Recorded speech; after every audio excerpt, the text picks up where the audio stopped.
talking about potatoes. I was analyzing potatoes. Hey, remember this, Ben? I do. Yesterday, this is Tina Anderson from Anoka Meats and Sausage, and she showed us how she makes her corned beef. But listen, St. Patrick's Day is on Monday, so we're going to dive more into the beef itself that we use to make corned beef.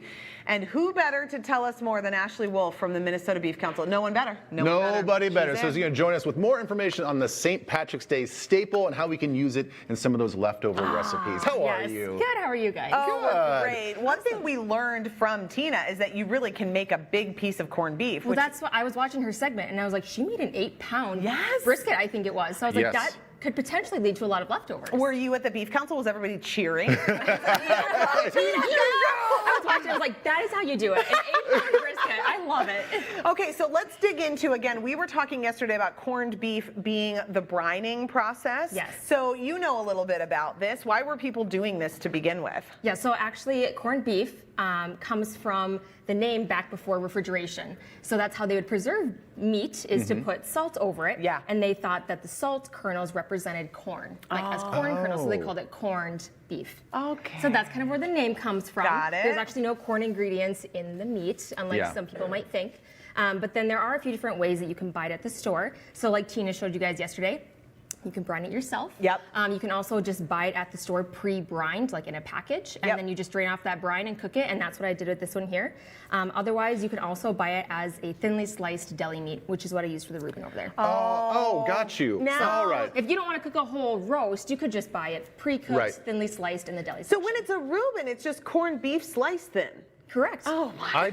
I guess I didn't realize that either. So she made it with a brisket. The certain part of the brisket. Now, is it always a brisket, or can you use other cuts of beef to make corned beef? Most oftentimes, it is the flat half of the brisket. Okay. So that is kind of commonly what is used for corned beef. Okay, so you get one, and then what's nice is there's lots of different ways. We were making it yesterday in the slow cooker, but there are other ways that you can do the corned beef. Yeah, you could do it in a stovetop, which again is what I did here. Okay. Otherwise, you can do it in the oven, slow cooker as she did. Anything low and slow to break down those muscle fibers and make it really tender. That's what you want to do, because when people smoke a brisket, they're doing it low and slow. Correct. Yeah. Yep. Okay. Yeah.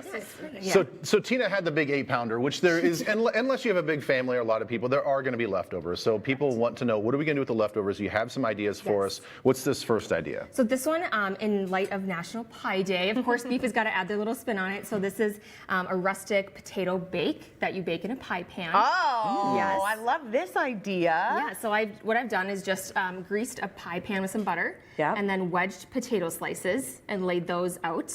A bottom layer and then a layer around the edges. Oh my gosh. And then I'm going to have you guys help me mix up the internal ingredients. Okay. So it's just that leftover corned brisket diced up. Got it. And then we're going to add a horseradish butter, Oh, which is basically just horseradish with butter, salt, and pepper. So pretty simple. Oh, yes. But that goes right into there. Oh, that's a good idea. All That's right, a I'll really good stir. idea. You want to Yeah. add, Ben? Yep. And then we have a mixture of cheeses, so it's Swiss and Parmesan shredded. That goes in.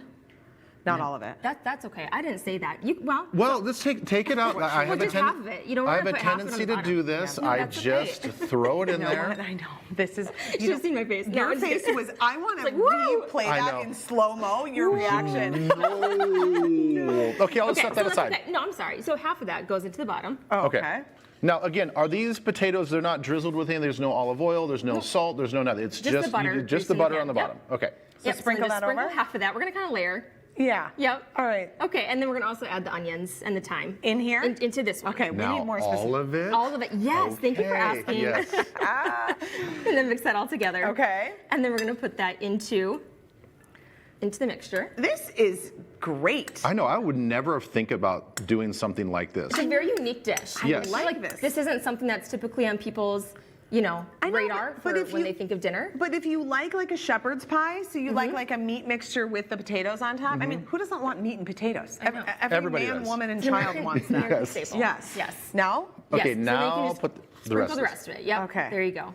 And then we're going to bake this in an oven at 375 for about 30 minutes. But I found it almost needs about an hour just to get those potatoes tender. I think so too. Cover it in tin foil though. That'll help to speed up the cooking process too. And then you can garnish with some green onions. All right, are we going to try this? Yeah, why don't we? All right, Why don't you bring that over? let's So just you would gaze just at it. you would just kind of scoop this out. I mean, it almost looks like it could be like a finger food. It Like, could be, you yeah. I just guess if you just kind of like picked up the potatoes. Yeah.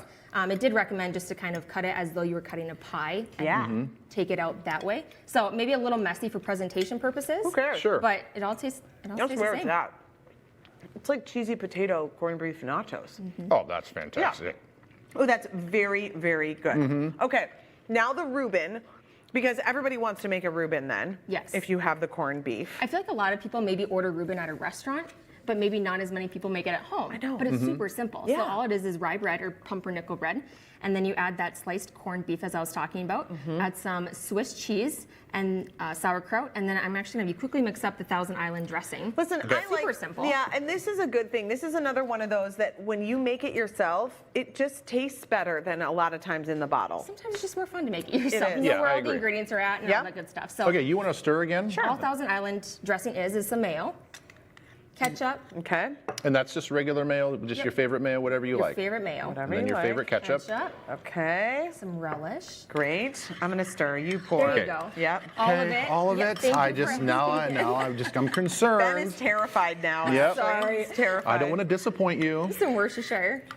So it's pink just because of the ketchup and the mayo. I think so. Together. That's What it. is in here? Just And water? then some white vinegar. Oh, okay. Distilled white vinegar. Yep. And that's And that's all. That's all you need for that dressing.